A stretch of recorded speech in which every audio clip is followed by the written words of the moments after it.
देखो भोजपुरी में एगो कहावत कहल बा कि केहू के खुशी छीन के अपने खुश ना होए के चाहिए। और ई साफ देखा था अभी मनी मेराज के साथ जौन की एक लड़की बहुत वायरल भई रही, बहुत ज़्यादा वायरल भई रही कि उनकर गाना आवे तो भाई मिलियनों में चल जाए, यानी कि घंटों में मिलियन में चल जाए। वो मिलियन में गई तो गई, मगर आज इनकर बातचीत भी कल आज मिलियन में वायरल होता।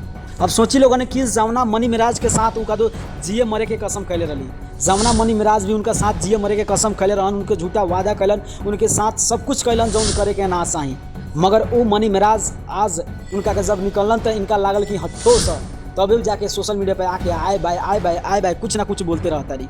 उनका इस साइड बात पता ना रहा कि भोजपुरी एक ऐसा समाज बा जे समाज में भाई बदनामी तो बहुत ज़्यादा निकल बा।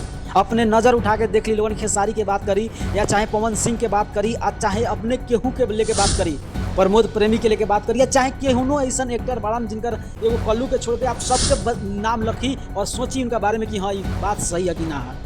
का मनु द ग्रेट के मालूम ना रहे कि उनका साथ भी हो सकता। जब उनका साथ जब शादी कैले रहे मनी मिराज तक काहे ना सोशल मीडिया पर पोस्ट कैलस, उसको पता रहे मनी मिराज के जब तक रहम कभी भी तोहरों के लात मार के निकाल देम। आ वो दिन आयल आज मनी मिराज उनका के निकाल दिलन। वही से कहल जाला कि भोजपुरी में काम कर मिलता तो काम करी नाम कमाई पैसा भी कमाई, मगर ऐसा काम ना करी जिनके बाद में आकर अपने सोशल मीडिया पर रोए के पड़ी और लोग से मदद मांगे के पड़ी। तो अपने लोगों के बकाया राय अपने लोगों जरूर अपना राय बताएं। नया हो तो वीडियो को चैनल के सब्सक्राइब कर दे, मैं वीडियो को लाइक करके शेयर जरूर कर दें।